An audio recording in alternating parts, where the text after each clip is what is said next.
ورحمۃ اللہ وبرکاتہ۔ ان الحمد للہ نحمده ونستعینه ونستغفره ونؤمن به ونتوکل علیہ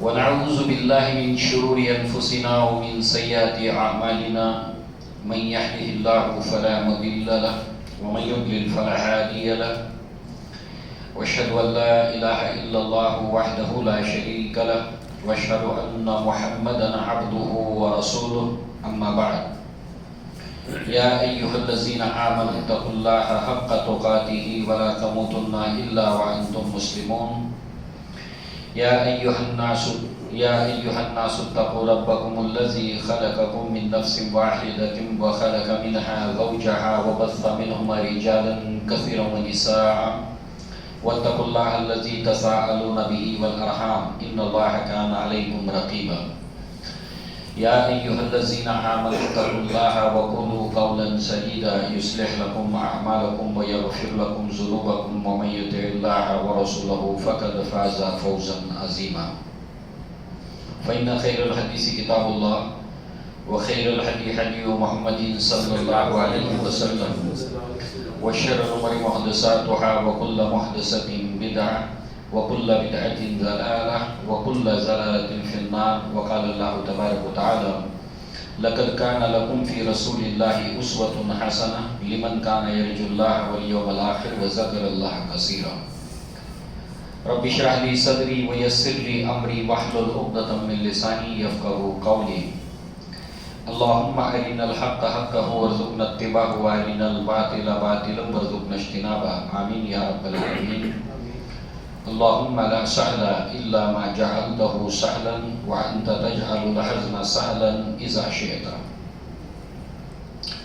سیرت النبی صلی اللہ علیہ وسلم کے سلسلے بیان میں آج ہمارا دوسرا درس ہے۔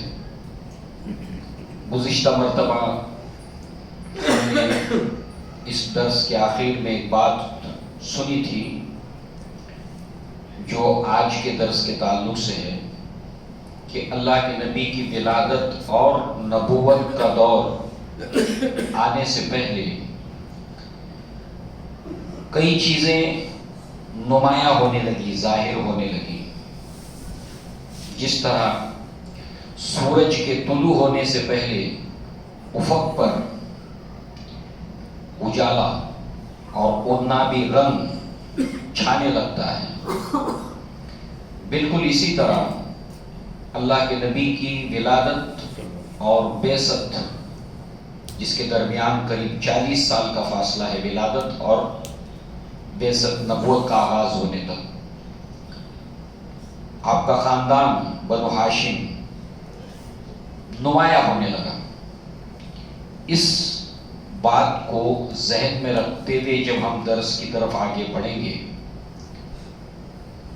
تو اللہ تعالیٰ کی جو قدرت ہے، اللہ کے کام دیکھو کیا پہلے ہے اور کیا بعد۔ بدر مجھے نظر آتا ہے غار حرا سے پہلے۔ یہ علامات گویا کہ بہت سے لوگوں کو یہ بتلا رہی تھی کہ کچھ ہونے والا ہے،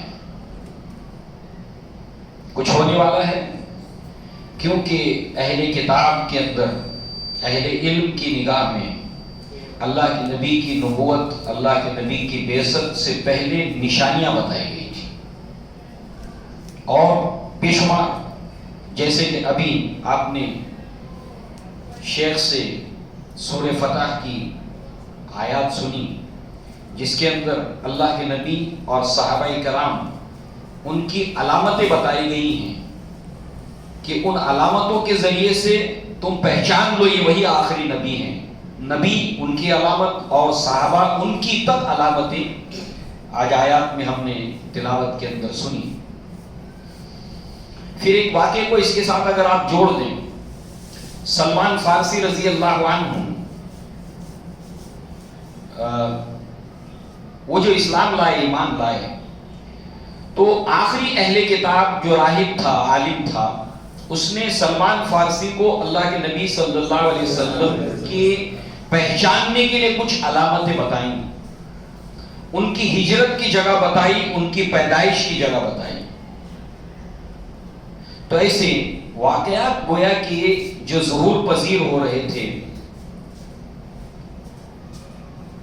وہ بہت ہی اللہ کے نبی کی سیرت میں اہم ہیں کہ اس سے پہلے آپ کا خاندان نمایاں ہو کر عرب کے اندر اور عرب کے باہر معروف اور مشہور ہونے لگا۔ اس کو ذہن میں رکھنے کے بعد اب ہم اپنے عنوان کی طرف آگے بڑھتے ہیں۔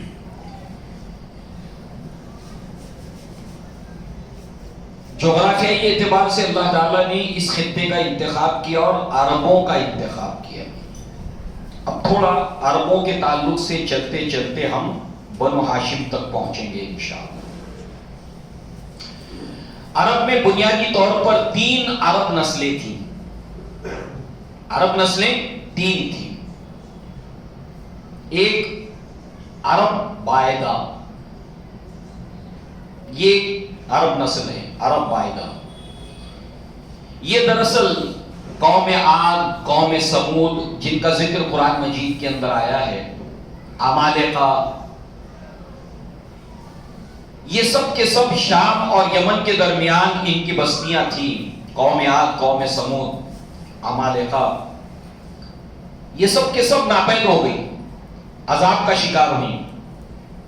اور قریش چونکہ یمن اور شام کے درمیان تجارت کرتے تھے، انہیں ان کے واقعات اور قصے معلوم تھے کہ یہ قوم تھی، عرب قوم، عرب بائدہ، یہ مٹا دی گئی، عذاب کا شکار ہوئی۔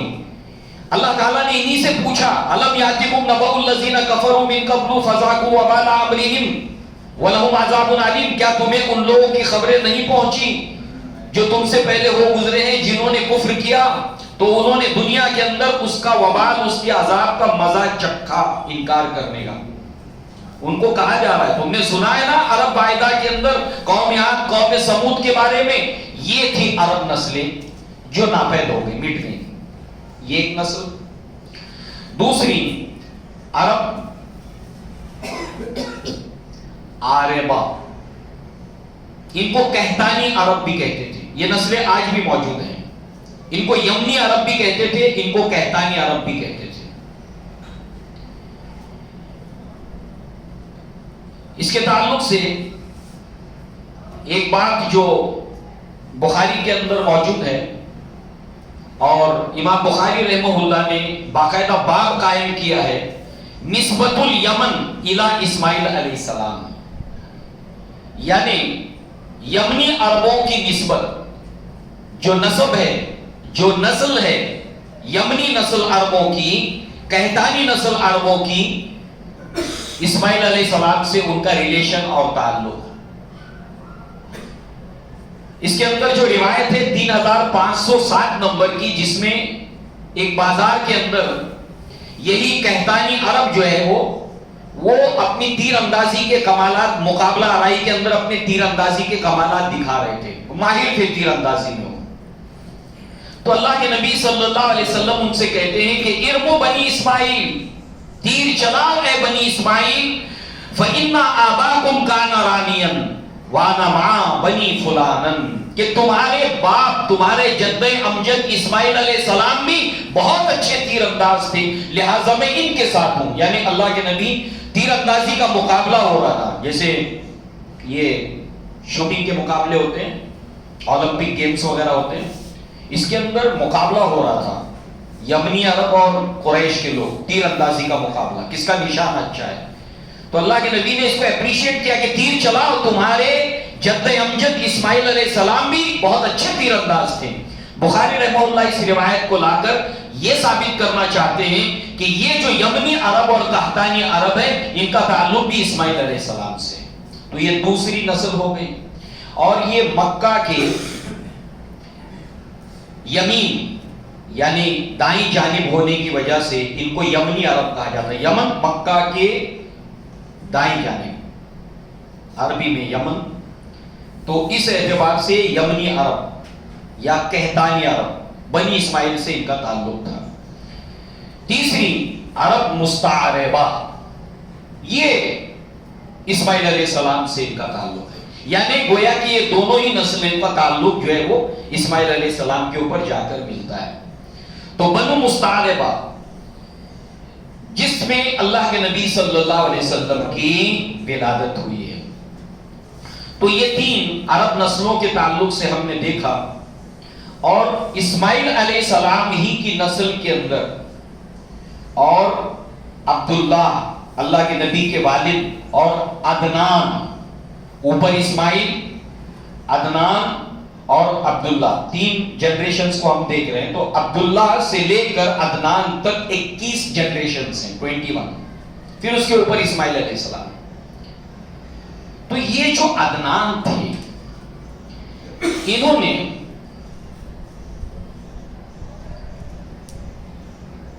گزشتہ مرتبہ ہم نے عربوں کا پیشہ دیکھا، شکار کرتے تھے، غلہ بانی کرتے تھے، اونٹ بھیڑ بکریاں چلاتے تھے۔ تجارت جس کا ذکر اللہ نے خاص طور سے ان کے معاش کی تکلیف کو دور کرنے کا ذکر کیا، ابراہیم علیہ السلام آئے تھے، بہو سے ملاقات ہوئی، سب ٹھیک ٹھاک ہے، تو کہا کہ بڑی تکلیف ہے کھانے پینے کی۔ اسماعیل علیہ السلام شکار پر گئے ہوئے تھے، تو یہ تجارت کا سلسلہ ابھی شروع نہیں ہوا تھا، یہ ابراہیم علیہ السلام اور ان کی بہو کی گفتگو ہو رہی ہے۔ تو ابراہیم علیہ السلام نے کہا کہ میرا بیٹا ہے تو اس کو سلام کہنا، اور کہنا کہ چوکٹ کو بدل دے۔ پھر دوسری بار واپس آئے تو بہو سے ملاقات ہوئی، اب یہ دوسری شادی کی بنو جرہم کے اندر اسماعیل علیہ السلام نے، اور اس کے بعد جو ہے وہ کہا کہ سب خیر خیریت ہے، کہا کہ الحمدللہ سب ٹھیک ٹھاک ہے، کہا کہ کہنا کہ چوکٹ کو برقرار رکھ کے میرا سلام کہنا، یعنی نکاح کو توڑے نہ۔ لہذا جو ہے وہ یہاں پر ہم دیکھ رہے ہیں کہ کھانے پینے کی تکلیف پریشانیاں تھیں۔ ابراہیم علیہ السلام نے بھی کہا بِبَادِ غَيْرِ ذِي زَرْعٍ عِنْدَ بَيْتِكَ الْمُحَرَّمِ، یہاں کچھ اگتا نہیں ہے، پانی نہیں ہے، ایسی جگہ پر میں نے اپنی نسل کو، اپنی اولاد کو لا کر چھوڑا ہے۔ تو اسماعیل علیہ السلام کی نسل کے اندر عدنان نامی جو شخص ہے، انہوں نے شام کے بادشاہ سے، یمن کے بادشاہ سے گفتگو کر کے تجارت کا پروانہ حاصل کیا، اور اس طریقے سے پیسے کی، دولت کی ریل پیل یہاں پر شروع ہو گئی، آمدنی کا ایک بہت بڑا سورس پیدا ہو گیا۔ یہ گویا کہ اہل مکہ کے اوپر، عربوں کے اوپر احسان ہے اللہ کے نبی صلی اللہ علیہ وسلم کی اس نسل کا۔ تو عزت جو ہے وہ بڑھ گئی قریش کے اندر، بنو عدنان کی اولادوں کی عزت بڑھ گئی کہ انہوں نے بہت بڑا مسئلہ حل کر دیا۔ اسی کا ذکر اللہ نے سورہ قریش میں کیا، لِإِيلَافِ قُرَيْشٍ إِيلَافِهِمْ رِحْلَةَ الشِّتَاءِ وَالصَّيْفِ فَلْيَعْبُدُوا رَبَّ هَٰذَا الْبَيْتِ الَّذِي أَطْعَمَهُم مِّن جُوعٍ وَآمَنَهُم مِّن خَوْفٍ، بھوک سے اور خوف سے تمہیں امن دیا، اس تجارت کے ذریعے سے یمن اور شام کے درمیان۔ تو یہ عدنان، ان کو عدنانی عرب بھی کہتے ہیں، جیسے ان کو عرب عاربہ، کہتانی عرب، یمنی عرب، ایسے ان کو عدنانی عرب بھی کہا جاتا ہے۔ عبداللہ سے اوپر 21ویں نسل عدنان، عدنانی عرب۔ اور یہ پوری نسل میں ان کا ایک طریقہ تھا کہ جو بھی آدمی اپنی قوم کے لیے بڑا کام کرتا تھا، نسبت جو ہے وہ قبیلے کی اس کی طرف ہونے لگتی تھی۔ تو عدنانی عرب، اس کا مطلب یہ ہوا کہ بنو ہاشم، یعنی ہاشم نے بھی کوئی بڑا کام کیا ہے۔ بنو عبد المطلب، اس کا مطلب عبد المطلب نے بھی کوئی بہت بڑا کام کیا ہے، تو قبیلے کی نسبت ان سے ہونے لگی کہ یہ ہیں ہمارے آبا، ہم اس کی اولاد ہیں عبد المطلب کی، بنو عبد المطلب، بنو ہاشم، بنو عدنان، جنہوں نے تم پر یہ احسان کیا۔ عزت بڑھ گئی۔ اب آگے بڑھنے سے پہلے اسی قریش کے اندر جو کنانہ، اسماعیل علیہ السلام، عدنان، درمیان میں بہت ساری نسلیں ہیں۔ عدنان کے بعد 8ویں نسل، عبداللہ کے اوپر 8ویں نسل کنانہ، اس سے بنو کنانہ ہے۔ اس سے 10 اہم قبیلے ہیں قریش کے۔ ایک بنو امیہ، بنو اسد، بنو عبد الدار، بنو نوفل، بنو تیم، بنو مخزوم، بنو عدی، بنو جمعہ، بنو سام، بنو ہاشم۔ یہ 10 قبیلے اہم تھے۔ یہ جو آج کا درس ہے بلکہ اللہ کے نبی کی ولادت سے پہلے جو ہسٹری ہے عربوں کی، وہ قرآن مجید کو، حدیثوں کو، سیرت کو سمجھنے میں بہت مدد دیتی ہے. مثال آپ کے سامنے ابھی آئے گی. اب یہ 10 جو قبیلے تھے، یہ گویا قریش میں اور زیادہ شرفا قبیلے تھے، اور زیادہ عزتدار قبیلے تھے یہ 10 قبیلے. اور مکہ کا جتنا بھی ایڈمنسٹریشن تھا اس میں کی کوئی نہ کوئی گویا کہ منسٹری آپ کہہ لیں، ایک شعبہ جو ہے نا کسی نہ کسی قبیلے کے ہاتھ میں تھا. مثلا بنو امیہ، اس کے ہاتھ میں پورے مکہ کا، قریش کا قومی پرچم تھا. اگر لیڈرشپ کے اوپر کوئی اتفاق نہیں ہو پاتا تو بنو امیہ کی قیادت پر سب لوگ اتفاق کر لیتے. اب جھگڑا ختم ہو گیا. اسی طریقے سے بنو اسد، اسی بنو اسد سے تعلق، بنو امیہ سے عثمان ابن عفان کا تعلق ہے رضی اللہ عنہ. ایک صحابی کا بھی نام ہم لیں تاکہ سمجھنے میں آسان ہے. بنو اسد، خدیجہ رضی اللہ عنہ اسی بنو اسد سے تھی، لہذا ان کے ذمہ تھا مشورہ. اور خدیجہ رضی اللہ عنہ کے ہی والد نے یا دادا نے جو دار الندوہ تھا، چونکہ ان کے ذمہ مشورہ تھا کہ مکہ سے ریلیٹڈ کوئی بھی بات ہو، کوئی مسئلہ ہو تو سارے قریش کے لوگ مشورے کے لیے بیٹھ جاتے تھے. اور اس کا ایڈمنسٹریشن جو تھا وہ بنو اسد کے پاس تھا. اور انہی کے جد امجد نے دار الندوہ قائم کیا تھا کہ جب کبھی بھی مشورے کی بات ہوگی سب یہاں جمع ہوں گے. دار الندوہ اس کا نام تھا، مکہ میں تھا. بنو اسد اگر کوئی ڈیسیزن بھی مکہ کے لوگ لیتے تھے بنو اسد کے انوالومنٹ کے بغیر نہیں لیتے تھے. یہ گویا ان کے ذمہ تھا کام. تیسرے بنو عبد الدار، یہ خانہ کعبہ کی چابیاں ان کے پاس تھی. جب مکہ فتح ہوا تو اللہ کے نبی صلی اللہ علیہ وسلم نے اسی قبیلے کے سردار کو بلایا اور عثمان بن طلحہ خانہ کعبہ کی چابیاں لے کر آئے. آج تک اسی نسل کے اندر خانہ کعبہ کی چابیاں آج بھی. بنو عبد الدار. لہذا تیسرا بنو نوفل، ان کی ذمہ داری تھی جو بھی مسافر آتے تھے ان کی امداد کرنا، ان کا بندوبست اور انتظام کرنا. بنو تیم، اس سے ابو بکر صدیق رضی اللہ عنہ کا تعلق تھا. ان کے ذمہ تھا جرمانہ، دیت، مالی تاوان. خون خرابہ، لڑائی جھگڑا ہو گیا تو دیت کیا ہوگی، خون بہا کیا ہوگا، یہ سیٹل کرتے تھے. بنو مخزوم، فوجی کیمپ اور سپہ سالاری ان کے ذمہ تھی. خالد بن ولید کا تعلق اسی سے ہے. خالد بن ولید تجارت وغیرہ کے کاموں میں زیادہ دلچسپی نہیں لیتے تھے. ہاں کاروبار میں پیسے وغیرہ لگا دیتے تھے، انویسٹ کرتے تھے مضاربت کے انداز کے اندر. اور بچپن سے ان کے والد نے ان کو جنگ اور اس کے تمام معاملات کی تربیت ایسی دی تھی کہ آج بھی معلوم ہے آپ کو کہ دنیا کے بڑے سپہ سالاروں میں آپ کا شمار ہوتا ہے.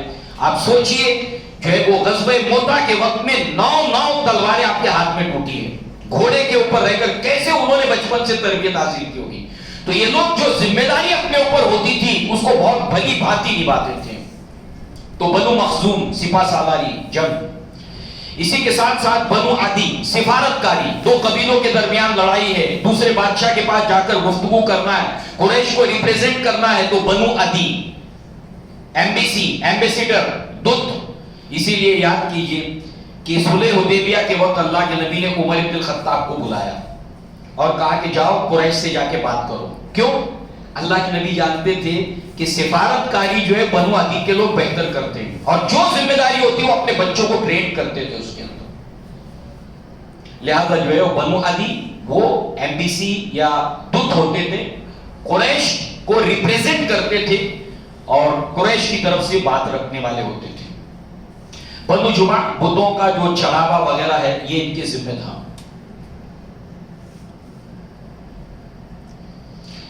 اسی طریقے سے بنو سہم، بتوں سے استخارہ کرنا، شگون لینا، یہ جو ہے وہ بنو جمع کے. اور بنو سہم بتوں کے چڑھاوے یہ ان کے ذمہ تھے. اور 10واں بنو ہاشم، آخر میں ہم نے اس کو رکھا. یہ ایک اہم قبیلہ تھا. ان کا کام کیا تھا؟ ہر سال حج کے لیے آنے والے حاجی، عمرہ کے لیے آنے والے لوگ، ان کو کھانا کھلانا اور ان کے لیے پانی کا بندوبست کرنا. پانی وہاں بہت قیمتی چیز تھی، آسان نہیں تھا. اس لیے ان 10 قبیلوں میں اللہ کے نبی کے خاندان کو عزت زیادہ ملتی تھی. وائی؟ ریزن کیا ہے؟ اس لیے کہ ہر سال پورے عرب سے سمٹ کر لوگ حج کے لیے آتے تھے.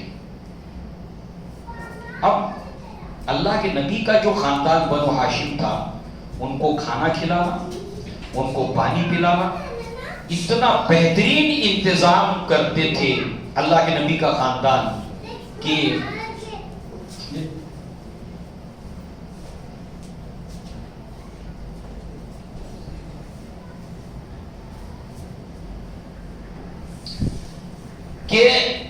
یہ عرب جو ہے وہ جب لوٹتے تھے اپنے اپنے گھروں کو، جب اپنے اپنے گھروں کو پورے عرب میں پھیل جاتے تھے، تو ظاہر سی بات ہے چرچا گھر گھر میں ہوتا تھا. بنو ہاشم نے بڑا بہترین انتظام کیا. تو یہ ایک ایڈمنسٹریشن کا معاملہ ہمیں جب معلوم ہو جائے گا تو اللہ کے نبی اپنی پوری سیرت میں جب کسی انسان کا انتخاب کرتے ہیں کسی کام کے لیے، تو ہمارے ذہن میں سوال ہونا چاہیے کہ مدبر اعظم دور اندیش محمد رسول اللہ صلی اللہ علیہ وسلم نے ان کو کیوں منتخب کیا؟ ریزن کیا ہے؟ تو ہم کو پتا چلتا ہے کہ اچھا یہ اس کے پیچھے وجہ ہے. تو ہمیں اللہ کے نبی سے سیکھنے ملتا ہے. کیا سیکھنے ملتا ہے؟ کہ تدبیر کیسے کی جائے، کس انسان کا انتخاب کس کام کے لیے کیا جائے. اور چلتے چلتے سنیے اللہ کے نبی کی ایک حدیث. اللہ کے نبی نے فرمایا انسانوں کی مثال اونٹوں کی مانی ہے. جس طرح 100 میں سے ایک آدھ کام کا ہوتا ہے، ایسے انسانوں میں بھی 100 آدمیوں میں ایک آدھ آدمی کام کا ہوتا ہے. تو ہمیں یہ معلوم ہونا چاہیے اللہ کے نبی بہت بڑے مردم شناس تھے. مردم شناس انسانوں کو پہچاننے والے. پوری سیرت میں یہ چیپٹر ہے کہ نبی کسی کام کے لیے کسی کا انتخاب کرتا ہے تو آپ تدبر کرو کہ کیوں. اس کے ذریعے سے انسانوں کی پہچان کرنا ہم کو آ جائے گا. تو دوسری بات، چونکہ یہ لوگ مکہ کے رہنے والے تھے، قریش، خانہ کعبہ یہاں تھا، عرب حج کے لیے آتے تھے، عمرہ کے لیے آتے تھے. بدوی قبائل یمن سے لے کر شام تک تھے، لوٹ مار کرتے تھے. مگر جیسے ان کو پتا چلتا یہ مکہ کے قریش ہے، ان کا قافلہ ہے. آپ سوچئے غزوہ بدر کے اندر قریب 68 kg سونا اس کی قیمت کے برابر سامان لد کر جا رہا تھا. زیادہ لوگ تھے بھی نہیں اس میں، 50-60 لوگ ہوں گے. کیا لوٹنا مشکل ہے ان لوگوں کے لیے. مگر عرب جب یہ مکہ کے لوگ ہیں، یہ حاجیوں کے ساتھ میں عزت اور احترام کا معاملہ کرتا ہے، جانے دو جانے دو، ان کے اوپر ہاتھ نہیں ڈالتا تھا کوئی. یہی بات اللہ نے سورہ قریش کے اندر ذکر کی ہے. یہ رسپیکٹ پورے عرب کے اندر قریش کو حاصل تھا. اب اس کو دھیان میں رکھتے ہوئے ایک روایت کو سامنے رکھیے. اگر یہ نہ ہو تو آدمی کچھ کا کچھ سمجھ لے گا. مثال کے طور پر جو ہے وہ جب اللہ کے نبی صلی اللہ علیہ وسلم کے بعد خلافت کا معاملہ جب آیا تو مدینہ کے اندر انصار کے دونوں قبیلے جمع ہوئے اور بات چلی کہ اب اللہ کے نبی کے بعد کون. تو اس کے اوپر ابو بکر صدیق آئے رضی اللہ عنہ، عمر بن الخطاب آئے رضی اللہ، ابو عبیدہ ابن جراح آئے رضی اللہ عنہ. تینوں عشرہ مبشرہ میں سے وہاں پر پہنچتے اور بات چیت ہوتی ہے کون ہوگا کیا ہوگا. تو بہت سی بحث ہوتی ہے، 1 سال انصار میں سے 1 سال مہاجرین میں سے. تو ابو بکر صدیق رضی اللہ عنہ نے کہا کہ عرب قریش کے علاوہ کسی کی قیادت اور لیڈرشپ کو ایکسپٹ نہیں کریں گے. لیڈر بنا دیا، لوگ ماننا بھی تو چاہیے نا بات. اس سے ہم کو لیڈرشپ کیا ہوتی ہے اس کی سمجھ پیدا ہوتی ہے. بہت بہترین لیڈر تھے عرب لوگ. قریش کے علاوہ عرب کے لوگ، یہ پورے عرب کا معاملہ ہے، عرب کے باہر کا معاملہ ہے، کسی کی قیادت اور لیڈرشپ کو ایکسپٹ نہیں کریں گے. یعنی لیڈر وہ جس کو لوگوں کی طرف سے ایکسپٹنس ہو. اب کوئی کہہ رہا ہے یہ تو نسل پرستی ہے. اب سنیے کہ قیادت کے لیے ضروری ہے کہ لوگ فالو بھی کریں، تب تو اسٹرینتھ بنے گی، تب تو طاقت بنے گی.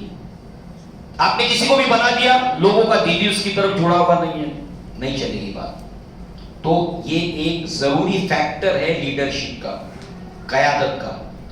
اب سنیے اللہ کے نبی کی حدیث، کتاب المناقب کے اندر ہے، بخاری میں روایت. ابو ہریرہ رضی اللہ عنہ فرماتے ہیں الناس تبع لقریش فی ھذا الشان مسلمهم تبع لمسلمهم وکافرهم تبع لکافرهم، کہ لوگ قریش کے تابع ہیں، قریش کو فالو کرنے والے ہیں.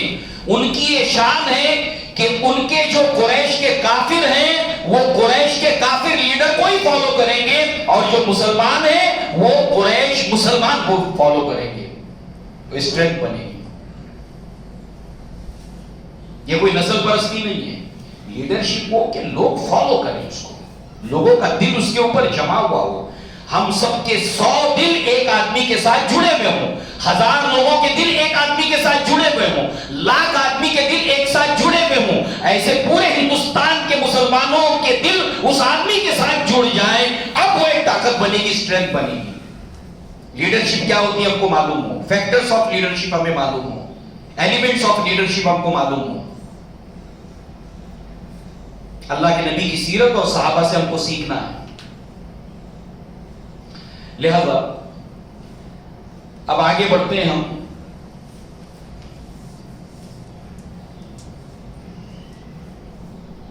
جیسے کہ پچھلی مرتبہ ہم نے ایک روایت کو سنا تھا مسلم شریف کی فضائل قریش میں سے، ان اللہ عز و جل اصطفیٰ کنانہ کا سنا ہم نے، عبداللہ سے اوپر 8ویں نسل. من ولد اسماعیل علیہ السلام کی اولاد کے اندر کنانہ کو اللہ نے چنا. وَاصْطَفَى قُرَيْشٍ مِّن كِنَانَہ، اور کنانہ میں سے اللہ نے قریش کو چنا.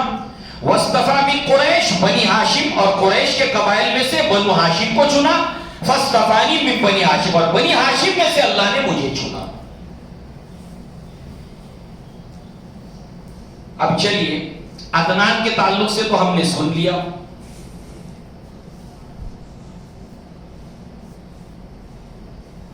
عبدالرحمن فون نہ کرو.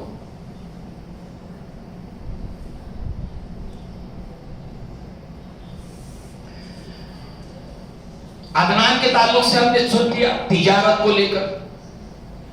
اب آئیے ہاشم کے تعلق سے سنیں.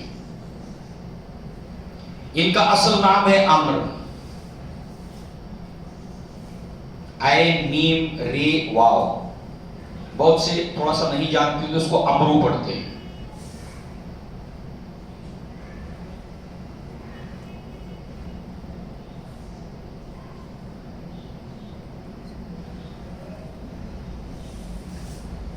جو نہیں جانتے اس کو امر پڑھتے. تو ان کا اصل نام تھا امر، مگر مشہور ہوئے ہاشم کے نام سے.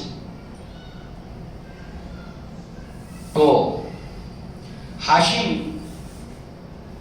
جن سے بنو ہاشم قبیلہ ہے، کوئی بڑا کام کیا ہوگا انہوں نے. لہذا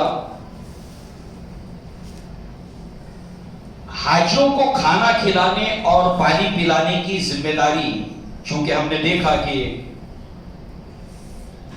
اللہ کے نبی کے خاندان میں تھی اور ہاشم کے پاس وہ ذمہ داری آئی، قبیلوں میں ہاشم کے پاس وہ ذمہ داری آئی. عمر جن کا نام ہے، اصل نام جن کا عمر ہے. اب ہوا یہ کہ قحط کے بھی دن اگر ہوتے تھے، دن اگر قحط کے کیوں نہ ہو، قحط کے بھی دن اگر ہوتے تھے تو ہاشم قحط کے دنوں کے اندر بھی حاجیوں کو سب سے مہنگا کھانا کھلاتے تھے. اس ڈش کو کہتے تھے سری، گوشت کا سالن اور اس کے ساتھ روٹی چور کے، یہ سب سے مہنگی اور اعلیٰ ڈش جانی جاتی تھی. تو یہ چورنے کے عمل کو حشم کہتے ہیں، اسی سے ہاشم. یعنی قحط کے دنوں کے اندر بھی مہنگا کھانا کھلانے والا، سرید کا گوشت اور شوربے کے اندر روٹی چور کے کھلانے والا ہاشم، عمرو ہاشم ہو گئے، مشہور ہو گئے، اب اسی نام سے عرب میں مشہور ہو گئے. عزت جو شان جو بڑھ گئی. یہ تجارت کے لیے ظاہر سے آتے جاتے تھے، تو شام کی طرف تجارت کے لیے جب یہ گئے ہیں تو وہاں پر انہوں نے مدینہ کے اندر اسٹے کیا. مدینہ ان کا ایک اسٹے ہوتا تھا، جب شام کی طرف جاتے تھے مدینہ میں رکتے تھے. تو مدینہ کے اندر انہوں نے بنو نجار، مدینہ کا ایک قبیلہ ہے، اوس اور خزرج قبیلے سے تعلق رکھنے والے میں سے بنو نجار، وہ محلہ تھا ایک نجار کا محلہ جہاں پر آج مسجد نبوی ہے. تو بنو نجار جو ہے وہ جو خاندان اور قبیلہ تھا، تو یہاں پر مدینہ میں جو ہے وہ سلمہ بنت عمرو نامی عورت سے ہاشم نے نکاح کیا اور پھر تجارت کے لیے آگے بڑھ گئے. اور ان سے ایک اولاد ہوئی جس کا نام تھا شیبہ. ہاشم اور سلمہ کا تعلق مدینہ سے. اس طریقے سے اللہ کے نبی کا تعلق مدینہ سے کنیکٹ ہوتا ہے. سلمہ مدینہ سے ان کا تعلق تھا، ہاشم اللہ کے نبی کے جد امجد، ان کا نکاح ہوا، ایک لڑکے کی ولادت ہوئی اور اس کا نام شیبہ رکھا گیا. شیبہ کیوں رکھا گیا؟ کہ پیدائشی طور پر ان کے تمام سیاہ بالوں میں ایک حصہ سفید بالوں کا تھا، ایک حصہ سفید بالوں کا تھا، اور بالوں کے اس سفیدی کو شیبہ کہتے ہیں. جیسے سورہ مریم کے اندر آیا ہے زکریا علیہ السلام کے تعلق سے، جب انہوں نے دعا کی تو اللہ تعالیٰ سے کہا وَاشْتَعَلَ الرَّأْسُ شَيْبًا، کہ میرا سر جو ہے، میرے بال پورے سفید ہو چکے ہیں. تو پورے سیاہ بالوں کے اندر ایک حصہ تھا سفید، اس بنیاد پر ان کا نام شیبہ رکھا گیا. دوران سفر ہاشم کا انتقال ہو گیا. انتقال ہونے کے بعد میں انہیں خبر لگی اللہ کے نبی کے خاندان کو، ہاشم کے ایک بھائی تھے جن کا نام تھا مطلب، عبد المطلب نہیں، مطلب ہاشم کے بھائی ہیں. ان کو معلوم ہوا کہ میرے بھائی ہاشم کی اولاد مدینہ میں ہے، لہٰذا یہ سامان سفر باندھتے اور مدینہ پہنچتے ہیں. بنو نجار. اب تھوڑا سا برسبیل تذکرہ اس کو بھی سنتے چلیں.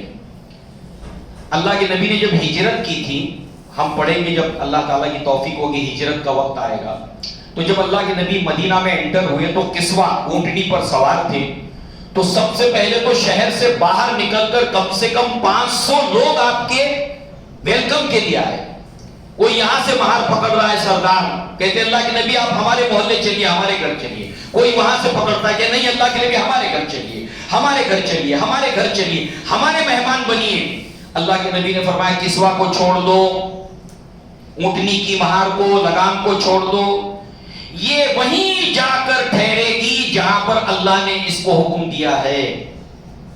اس کے بعد جو ہے وہ یہ اونٹنی چلتی ہے، سب نے چھوڑ دی مہارا، وہ اونٹنی چلتے چلتے چلتے چلتے چلتے بنو نجار کے محلے میں پہنچتی ہے جہاں پر ہاشم کی بیوی سلمہ، یہیں پر نکاح ہوا تھا. اور اس کے بعد جو ہے وہ بیٹھ جاتی ہے، پھر کھڑی ہوتی ہے، تھوڑا آگے جاتی ہے اور پلٹ کر پھر وہیں آ کر بیٹھ جاتی ہے. اللہ کے نبی نے اسی جگہ کو پسند فرمایا، وہ 2 یتیم بچوں کی جگہ تھی، اور اللہ کے نبی صلی اللہ علیہ وسلم نے اس کا قیمت ادا کر کے اسی جگہ پر مسجد نبوی بنایا. بنو نجار. یہ کنیکشن اللہ کے نبی کا مدینہ کے ساتھ ہے. بہرحال اب جو ہے وہ مطلب پہنچتے ہیں اس بچے کو لینے کے لیے، شیبہ کو دینے کے لیے وہ تیار نہیں ہوتے. تو وہ ان کو یاد دلاتے کہ اس کے والد جو ہے یہ عربوں کو، حاجیوں کو کھانا کھلاتے، پانی پلاتے، لہٰذا یہ اپنے باپ کے اس ذمہ داری کو ادا کرے گا، یہ بہت بڑا کام ہے. مان گئے. اب جو ہے وہ مدینہ سے لے کر جو ہے وہ چل پڑے ہیں. کون؟ مطلب. کس کو لے کر؟ شیبہ کو لے کر. اب اونٹ کے اوپر سوار ہو کر جب یہ مکہ میں انٹری کرتے تو لوگ دیکھتے ہیں یہ کون لڑکا ہے، یہ تو عبد المطلب ہے، یعنی مطلب کا بیٹا ہے. اس طریقے سے شیبہ کا نام عبد المطلب ہو گیا جو اللہ کے نبی کے دادا ہیں. تو عدنان عربوں کے لیے تجارت کا معاملہ کیا، عزت بڑھ گئی. ہاشم نے حاجیوں کو مہنگا کھانا کھلایا، پورے عرب میں عزت ہو گئی۔ اب نمبر آتا ہے عبد المطلب کا۔ یہ عبد المطلب کون ہے؟ شیبہ۔ پیدائش کہاں ہوئی ہے؟ مدینہ میں۔ لہذا جو ہے وہ اب یہ ہوتا ہے، عبد المطلب تک بات آ گئی۔ اب جو ہے وہ آپ دیکھیں کہ جب مطلب کا انتقال ہو جاتا ہے، اب یہ شیبہ ہیں جو عبد المطلب ہیں، ان کا جب انتقال ہو جاتا ہے تو بنو نوفل جو ہے وہ یہ کرتے ہیں کہ بنو ہاشم سے جھگڑا کرتے ہیں، تنازع کرتے ہیں، اور اس کے ساتھ ساتھ خانہ کعبہ کے اندر جو صحن تھے تو ہر قبیلے کے بیٹھنے کی جگہ تھی صحن، تو اس کے اوپر قبضہ کر لیتے بنو نوفل۔ اب عبد المطلب جو ہے وہ ہر ایک قریش کے قبیلوں کو اس کے اندر انٹرفیئر کرنے کے لیے، مصالحت کرنے کے لیے ان کے سامنے بات رکھتے کہ دیکھو یہ زیادتی ہو رہی ہے، مگر کوئی بھی اس معاملے میں مداخلت کرنے سے منع کر دیتا ہے کہ تمہارے بھائی بندوں کا مسئلہ ہے، ہم بیچ میں نہیں آئیں گے، تم سمجھ لو۔ تو پھر یہ شیبہ یعنی عبد المطلب جو ہے وہ اپنے ماموں کو مدینہ کے اندر پیغام بھیجتے ہیں کہ ایسا ایسا معاملہ ہے، اور اس وقت جو ہے وہ ان کے جو ماموں ہے سعد بن عدی، یہ جو ہے وہ مکہ پہنچتے ہیں، اور ابدہ مکہ سے قریب ایک علاقہ ہے، اور یہاں پر 80 سواروں کو لے کر وہ مکہ پہنچتے ہیں، 80 سواروں کو لے کر پہنچتے ہیں، اور اس کے بعد جو ہے وہ عبد المطلب ان کو ویلکم کرتے ہوئے گھر لے جانے کے لیے آتے، کہا اس وقت تک گھر نہیں آؤں گا، اس وقت تک پانی نہیں پیوں گا، اس وقت تک کھانا نہیں کھاؤں گا جب تک کہ نوفل سے مل نہ لوں۔ اب یہ سیدھا مکہ میں خانہ کعبہ میں جاتے، وہاں پر نوفل اپنے سرداروں کے ساتھ، اپنے لوگوں کے ساتھ بیٹھا ہے، اور اپنی میان سے تلوار نکالتے اور کہتے ہیں کہ اس گھر کے رب کی قسم ہے زمین واپس کر دو ورنہ یہ تلوار پیوست کر دوں گا۔ نوفل کہتے لے لو، دے دی، وداؤٹ کسی لڑائی جھگڑے کی، کہتے جاؤ دے دی، لے لو، ختم ہو گیا جھگڑا۔ کیوں اتنے جلدی سرنڈر کیوں کر دیا؟ اللہ کے نبی کے خاندان کی عزت کیسے بڑھ رہی ہے، روب کیسے بڑھ رہا ہے، اس کو دیکھتے جائیے آپ۔ بنو عدنان سے چلتے چلتے سورج نکلنے سے پہلے دیکھ تو رنگ گردوں کا ذرا منابی ہے، یہ نکلتے ہوئے سورج کی شفق لالی ہے، اللہ کے نبی کے آنے سے پہلے یہ سب لالی چھا رہی ہے۔ تو کیوں؟ اس لیے کہ تجارت جب کرو گے تو مدینہ ہو کے جانا پڑے گا، دشمنی کرو گے، دے دیا، جھگڑا ختم ہو گیا۔ اب اتنا ہی نہیں، اس کے بعد ابو سعد نے 3 دن تک اسٹے کیا مکہ کے اندر، عمرہ کیا، اور اس کے بعد جب واپس جانے لگے تو اتنا روب بنی ہاشم کا پورے مکہ کے اندر پڑ گیا، اتنا دبدبہ پڑ گیا کہ واحد قبیلہ ہے جس کے طاقتور لنکس مدینہ کے اندر ہے۔ لہذا جانے سے پہلے بنو نجار، بنو عبد المطلب، بنو نوفل، بنو عبد الشمس، ایسے کئی قبائل نے عبد المطلب کے اس ماموں کے ساتھ میں جو ہے وہ معاہدہ کیا، جس کو قبائلی معاہدے کہتے تھے۔ ان کے ساتھ میں معاہدہ کرنے کے نتیجے میں اور زیادہ طاقت بنو ہاشم کی بڑھ گئی، پاور بڑھ گیا، دبدبہ بڑھ گیا۔ اب آئیے زمزم کی کھدائی کا معاملہ، چونکہ کھانا کھلانا، پانی پلانا بنو ہاشم کی ذمہ داری ہے، پانی کی بڑی تکلیف تھی، اور وہ کنواں جو زمزم کا تھا وہ مٹ چکا تھا، ختم ہو چکا تھا۔ لہذا جو ہے وہ عبد المطلب نے خواب دیکھا، خواب کے اندر جو ہے وہ آپ کو بتایا گیا، اللہ کے نبی کی ولادت سے پہلے کا واقعہ یہ کہ حدیم کے اندر آپ سو رہے تھے عبد المطلب، اور خواب میں آپ کو دکھایا گیا کہ طیبہ کو کھودیے۔ انہوں نے پوچھا طیبہ کیا ہے؟ خواب کے اندر اس کے معنی ہوتے پاکیزہ اور عمدہ۔ پھر دوسرے دن خواب آیا، برہ کو کھودیے۔ پوچھا برہ کیا ہے؟ اس کے معنی بھی بھلی اور پاکیزہ ہوتے ہیں۔ اس کے بعد میں کہا گیا مضمونہ کو کھودیے۔ کہا یہ کیا ہے؟ جواب نہیں، اس کو بیش قیمت، بہت قیمتی چیز کو کہتے ہیں۔ پھر کہا گیا زمزم کو کھودیے، اور پھر اس کے بعد جو ہے وہ اس کے ساتھ یہ بھی بتایا گیا کہ جس جگہ پر کھودنا ہے یہ بھی بتایا گیا کہ وہاں پر سفید ٹانگ والا کوا جہاں چونچ مارے گا اور جہاں چونٹیوں کی بستی ہوگی اس جگہ پر کھودیے۔ اب انہوں نے کدال اٹھائی اور وہاں پر کھودنا شروع کر دیا۔ کھودتے کھودتے کھودتے اس جگہ تک پہنچے جہاں سے کچھ چیزیں باقیات نکلنا شروع ہوئی۔ انہوں نے جب نعرہ بلند کیا تو بنو نوفل سب قریش کے لوگ آ گئے کہ زمزم کے اوپر ہمارا بھی حق ہے اور ہم اکیلے یہ عزت اور شرف تم کو حاصل کرنے نہیں دیں گے، ہم بھی کھودیں گے تمہارے ساتھ۔ کہا کہ اس کا حکم مجھے دیا گیا۔ کہا نہیں، تنازع اتنا بڑھ گیا کہ لڑائی جھگڑے کی نوبت آ گئی، اور اس وقت عبد المطلب کو صرف ایک ہی لڑکا تھا، حارث، ایک ہی لڑکا تھا، اللہ کے نبی صلی اللہ علیہ وسلم کے چچا حارث، ایک ہی لڑکا تھا، ابھی 9 لڑکے آگے نہیں، صرف ایک ہی لڑکا تھا۔ اور قبیلے کے اندر جس کے پاس جتنے زیادہ لڑکے ہوں اس کا اتنا زیادہ روب اور دبدبا ہوتا ہے، وہ اپنے قبیلے کا دفاع کر سکتا ہے۔ تو اس وقت عبد المطلب نے کہا کہ بھئی اس جھگڑے کا معاملہ کیسے جو ہے وہ سلجھایا جائے۔ تو پھر یہ ہوا کہ اس کو لے کر جو ہے وہ جو کاہنہ ہے اس سے مشورہ کیا جائے، اور یہی وہ وقت تھا جب انہوں نے دیکھا کہ میرا ایک ہی بیٹا ہے اور یہ لوگ اس کا ناجائز فائدہ اٹھاتے، تو انہوں نے دعا کی اللہ سے کہ اللہ اگر تو مجھے 10 بیٹے دے گا تو میں ان میں سے ایک تیری راہ میں قربان کر دوں گا۔ اسی لیے عبداللہ کو بھی ذبیح کہا جاتا ہے، جیسے اسماعیل علیہ السلام ذبیح اللہ ہے۔ گویا کہ یہ واقعہ پورے عرب میں مشہور ہو گیا تھا۔ تو ایسوسیٹ میموری کیا ہوتا ہے؟ سیم ایک جیسا واقعہ ہو تو یاد دلانے لگتا ہے۔ اسماعیل علیہ السلام کو ذبح کرنے کے لیے تیار ہوئے تھے ابراہیم علیہ السلام، اور یہ ہسٹری ریپیٹ تو نہیں ہو رہی ہے۔ تو اس طرح سے جو ہے وہ انہوں نے کہا کہ اللہ تعالیٰ اگر مجھے 10 بیٹے دے تو ایک کو میں قربان کر دوں گا۔ بہرحال کہا کہ اب اس جھگڑے کو کیسے نپٹایا جائے، تو کہا کہ بنو سعد بن حزم کی جو کاہنہ ہے، حزیم کی کاہنہ ہے، اس کے طرف جائیں گے اور اس سے مشورہ کریں گے۔ شام کی طرف یہ کاہنہ عورت تھی، یہ سب کے سب سامان سفر باندھتے ہیں اور چل دیتے ہیں اس کاہنہ کے پاس، وہ فیصلہ کرے گی اس کا۔ راستے کے اندر سب کا کھانا پانی سب ختم ہو جاتا ہے۔ اب عرب کا ریگستان کا معاملہ ہے، اب موت ہے، سب لوگ موت کا انتظار کرتے ہوئے ایک جگہ اسٹے کرتے ہیں۔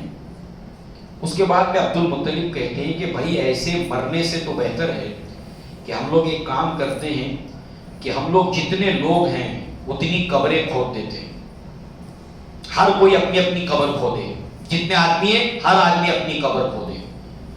مرنا تو ہے ہی، کھانا نہیں پانی نہیں، لہذا جیسے جیسے ہم میں سے کوئی مرتا جائے گا ہم سب مل کے اس کو دفن کریں گے، لاش میں صرف ایک لاش ضائع ہوگی، بیکار ہو جائے گی، اور ایسے اگر ہم نے کیا تو سب کے سب لاشیں برباد ہو جائیں گی۔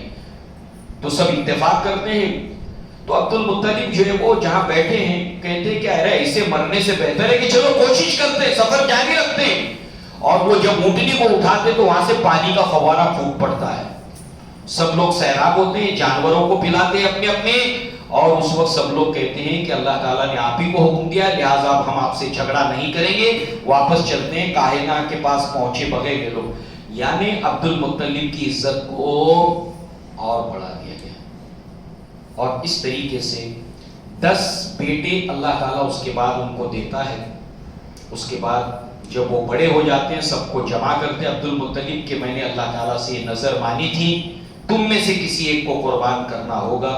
قرآن نازی کے اندر جو ہے وہ عبداللہ کا نام آتا ہے، جو سب سے چھوٹے بھی ہیں اور عبد المطلب کو سب سے زیادہ محبوب بھی ہیں، مگر وہ چونکہ نظر مانی ہے تو اس کی قربانی تو دینی پڑے گی۔ اور پھر انشاءاللہ ہم اگلی مرتبہ دیکھیں گے کہ جب قربانی کو لے کر نکلتے ہیں عبداللہ کو، تو ننیال والے یعنی عبداللہ کے جو ماں کی طرف سے جو رشتہ دار ہیں وہ سب کے سب جمع ہو جاتے ہیں کہ نہیں آپ پوری کوششیں کرو، ہم ایسے ہی جو ہے آپ کو جو ہے وہ عبداللہ کو ذبح ہونے نہیں دیں گے۔ تو کہا کہ میں نے نظر مانی، اس کا کیا کروں؟ تو کہا کہ ٹھیک ہے، جو ہے وہ کاہنہ سے اس کے بارے میں پوچھ لیا جائے کہ کیا کیا جائے۔ تو کاہنہ کہتی ہے کہ تمہارے یہاں پر ایک آدمی کے جان کی دیت کتنی ہے؟ کہا 10 اونٹ. تو کہا ٹھیک ہے، تو پھر قرآن نکالو 10 اونٹ کا اور عبداللہ کا. اگر عبداللہ کا نام نکل آیا اونٹوں کے بجائے 10 اونٹ اور بڑھا دینا. پھر قرآن اندازی کرو 20 اونٹ عبداللہ. پھر اگر عبداللہ کا نام آ جائے 10 اونٹ بڑھا دینا. پھر قرآن اندازی کرو. پھر اس طریقے سے ہوتے ہوتے 10 20 30 100 اونٹ تک پہنچ جاتی ہے. پھر قرآن اونٹوں کا نکلتا ہے اور 100 اونٹ عبد المطلب قربان کر دیتے ہیں. اس میں سے ایک بھی بوٹی آپ استعمال نہیں کرتے، سب کو کھانے کے لیے دعوت اور پھر سب کو تقسیم کیا جاتا ہے گوشت. یہ واقعہ مکہ کے اندر اللہ کے نبی صلی اللہ علیہ وسلم کی ولادت سے پہلے بہت فیمس ہو گیا، مشہور ہو گیا. وہ یہ سب کی نگاہیں گڑ گئیں بنو ہاشم کے اوپر. اب عبداللہ کا نکاح اور نکاح کے بعد اللہ کے نبی صلی اللہ علیہ وسلم کی ولادت، اس کی تفصیلات کو انشاءاللہ اگلی مرتبہ ہم دیکھیں گے. اقول قولی ھذا واستغفر اللہ لی ولکم ولسائر المسلمین والمسلمات وآخر دعوانا ان الحمد للہ رب العالمین. السلام علیکم ورحمۃ اللہ وبرکاتہ.